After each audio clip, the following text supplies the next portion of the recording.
डर जाएगा। अपने बिस्तर पर आराम से अपने हाथ और पैरों को फैलाकर सोया हुआ राज नींद में बड़बड़ाता हुआ खुद से कुछ कहता है। देख माँ, तेरे लिए क्या लाया तेरा बेटा, तेरे लिए अपनी पहली तनख्वाह लाया है माँ। शर्मा क्यों रही हो माँ, रख लो, ये तुम्हारे ही विश्वास का तो फल है, ये सब तेरा ही तो है माँ। माँ। राज अपने आप में ये बातें कह रहा होता है कि तभी उड़ता हुआ चप्पल उसके मुंह पर आकर बजता है, जिससे उसकी नींद टूट जाती है। वो उठकर चारों ओर देखता है। दरवाजे पर खड़ी अपनी माँ का गुस्से से भरा चेहरा देखकर उसे कुछ समझ में नहीं आता। वो अपनी माँ से पूछता है, तुम इतनी सुबह मुझे उठाने क्यों आई हो माँ, मंदिर जाना है क्या? अरे कुंभकर्ण, अब तो होश में आ जा, सुबह के 11 बज रहे हैं, दिन भर बस गेंडे की तरह खाता है और सोता है। अब तो बच्चा नहीं रह गया, 26 साल का घोड़ा हो गया है, जरा तो शर्म कर ले। कल को तेरी बीवी आएगी, बच्चे होंगे, उनका खर्चा कैसे चलाएगा? सोचा है कभी? जब वो बच्चा तुझसे खाना मांगेगा तो क्या कहेगा उससे? कैसे पेट भरेगा उसका? क्या मम्मी, तुम भी ना सुबह सुबह बीवी बच्चों की बातें लेकर बैठ गई। कहाँ से आएगी बीवी, कहाँ से होगा बच्चा? जो लड़का फूटी कौड़ी नहीं कमाता उसके पीछे कौन अपनी बेटी देगा? चलो जाओ, अब मुझे ना 2 घंटे और सोने दो, लौट कर इस बारे में बातचीत करते हैं। कैसा नालायक है तू, किसी ने सही कहा है, पत्थर पर सर मारो तो अपना ही सर फूटेगा। गुस्से में मनीषा दरवाजा जोर से बंद कर हॉल में जाकर अपनी फ्रेंड को फोन करती है। अरे क्या कहूँ यार नम्रता, जिंदगी खराब हो गई है। वैसे माफ करना, तुझे सवेरे सवेरे फोन कर दिया, तो अपने घर के कामों में लगी होगी ना, पर ये राज ना खून पी लेता है, क्या करूँ? कहीं तो आदमी जी हल्का करेगा ना। कोई बात नहीं मनीषा, बोल क्या हुआ? बड़ी टेंशन में लग रही है, सब ठीक तो है ना? कुछ हुआ है क्या? अरे होने को क्या पड़ी है, वही रोना, इसका नौकरी का एक दिन का भी उठाना नहीं चाहता अपने हाथ से। अब स्वयं नारायण आकर थोड़ी ना तिजोरी में नोटों की गड्डी रखकर चले जाएंगे। ये उठकर कोई काम करना ही नहीं चाहता। मैं तो बोल बोल कर हार गई। बस इतनी सी बात, इतना परेशान हो रही है? अरे भाई, ये आजकल हर घर का किस्सा हो गया है। मेरा देवर भी ना बिल्कुल ऐसा ही निकम्मा नकारा था, और जैसे ही उसकी शादी करवाई बिल्कुल लाइन पर आ गया। अरे पर इससे शादी करेगा कौन? और कल को मान लो कोई लड़की मिल भी गई तो कमाएगा कौन, कहाँ से घर चलेगा? मैंने कब कहा कि घर पर बैठने वाली लड़की लेकर आ? वर्किंग लड़की ला जो खुद जॉब करे, और उसे काम करता देखकर इसे भी शर्मा ही जाएगी, और फिर दोनों काम करने लगेंगे, फिर क्या घर संभलना, खुद ही संभल जाएगा।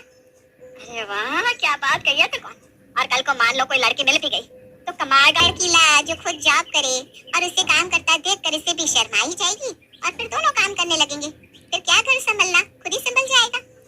अरे वाह, क्या बात कही है तूने नम्रता, ये तो मैंने सोचा ही नहीं था। तो इंतजार किसका, कर दे शादी, सुधर जाएगा। मनीषा को अपनी सहेली का आइडिया बड़ा अच्छा लगता है। वो इस बारे में अपने बेटे से बात करती है। काम तो तू करता नहीं, कम से कम तेरी जान पहचान की कोई लड़की तो होगी ना, जिसकी नौकरी लग गई हो, कोई पसंद है तो बात आगे बढ़ा। क्या मम्मी, मुझे कौन पसंद होगी? कोई भी नहीं है।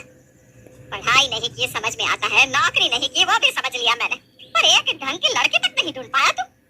मान जाए क्यों हमने तुझे कॉलेज भेजा, क्यों ही पैसों में आग लगाई। एक अच्छी कमाने वाली लड़की आ जाती तो कम से कम तेरा खर्चा तो उठा लेती। इस उम्र में मेरी छाती पर मूंग तो नहीं गलता तू। मेरा क्या है, कितने दिन जीऊंगी मैं, फिर मारा मारा फिरेगा तब याद आएगी माँ की बातें। ये क्या कह दिया मम्मी तुमने आज, तुमने ना मेरे अंदर के इंसान को जगा दिया है मम्मी। अब तो मैं लड़की ढूंढ कर ही रहूंगा। और इस बात को पहली बार राज इतना सीरियसली ले लेता है कि मैट्रिमोनियल साइट पर अपना एक नकली प्रोफाइल बनाता है, जिस पर वो खुद को एक कंपनी का मैनेजर दिखाता है, और उसकी प्रोफाइल देखकर स्नेहा उसे कांटेक्ट करती है। इस लड़की ने मुझे मैसेज किया है, 50,000 कमाती है ये। अब तो इस लड़की को हाथ से जाने नहीं दूंगा। अगर इसे बहू बना दिया तो मम्मी की सारी शिकायत खत्म हो जाएगी। राज रोज स्नेहा से बातें करने लग जाता है, और स्नेहा भी राज की बातों में दिलचस्पी लेने लगती है। 15 दिन की फोन पर चैटिंग के बाद एक दिन दोनों मिलने का प्लान करते हैं। एक बड़ी सी काले रंग की गाड़ी में स्नेहा रेस्टोरेंट के बाहर आकर उतरती है। क्या बड़ा हाथ मारा है तूने राज, ये लड़की तो हमारे घर की गरीबी ही खत्म कर देगी।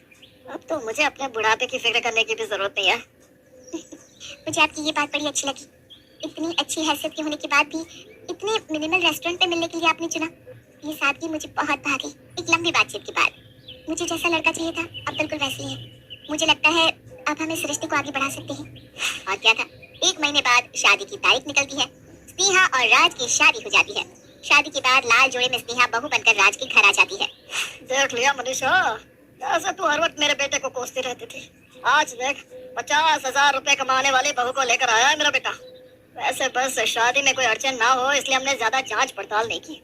अब अच्छे से बताओ बहू, कहाँ काम करती हो तुम? मैं तो कोई काम नहीं करती पापा जी, काम तो राज करते, वरना 1 लाख महीने का कमाना कोई छोटी बात थोड़ी ना है।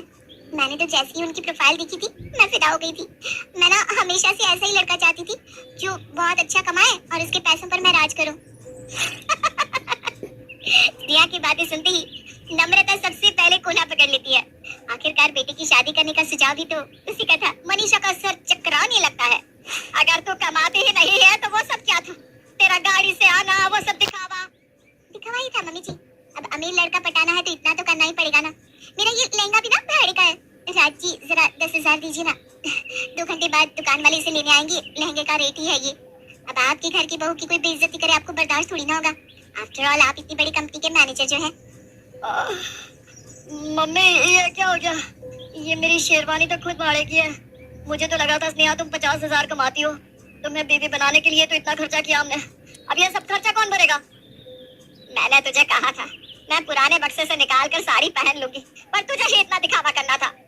मतलब तुम भी मेरी तरह निकम्मी हो? हे भगवान, इतना ड्रामा करने का क्या ही फायदा हुआ? खैर टेंशन लेकर क्या होगा। मम्मी जी आप मेरे लिए ना स्वादिष्ट नाश्ता बना दीजिए, मैं कमरे में जा रही हूँ। ये तो बिल्कुल मेरी ही कॉपी आ गई मम्मी। अच्छा बना ही रही हो तो मेरे लिए भी कुछ बना देना। मैं भी एक नींद ले ही लेता हूँ। क्या लड़का, अब तो मुझे कुछ करना ही पड़ेगा। शाम के वक्त दोनों मियाँ बीवी आराम से अंगड़ाइयाँ लेते हुए उठते हैं और पैर फैलाकर टीवी देखने लगते हैं।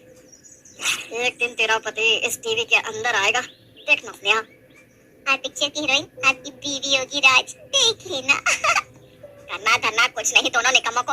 बात दुनिया भर की करवा लो इनसे। टीवी बंद करो, खर्चा कैसे चलेगा इसकी फिक्र है नहीं, और टीवी का बिजली का बिल अलग बढ़ा रहे हो।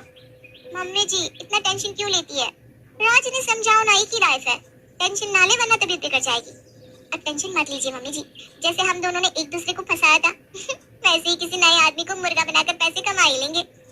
मनीषा के पास निकम्मा राज क्या कम था जो अब निकम्मी स्नेहा भी आ गई थी। और अगली सुबह 11 बजे तक दोनों आराम से घोड़े बेचकर सोते रहते हैं, मानो तिजोरी में उनके लिए पुश्तैनी धन रखा हो। बेफिक्रों की तरह बिस्तर पर पड़े हुए नए युगल जोड़े पर एक बाल्टी पानी मारकर मनीषा उन्हें जगाते हुए कहती है, उठो उठो, सपने से बाहर आ जाइए महाराजा महारानी जी। मैंने खर्च निकालने का उपाय ढूंढ लिया है। देख लिया स्नेहा, मुझे पता था मम्मी कुछ ना कुछ इंतजाम कर ही लेगी। वैसे क्या उपाय निकाला है मम्मी तुमने? तो तुम्हारे हाथ में ये इतने बड़े बड़े बैग क्यों हैं? मैं हनीमून पर भेज रही हो ना तुम। तो तुम्हारे पास इतने पैसे कहाँ से आए मम्मी? छिपा कर रखे थे क्या? मैंने इस घर को किराए पर लगा दिया है। अपना अपना सामान पैक करो, हम कहीं और जाकर रहेंगे। और अपना अपना सामान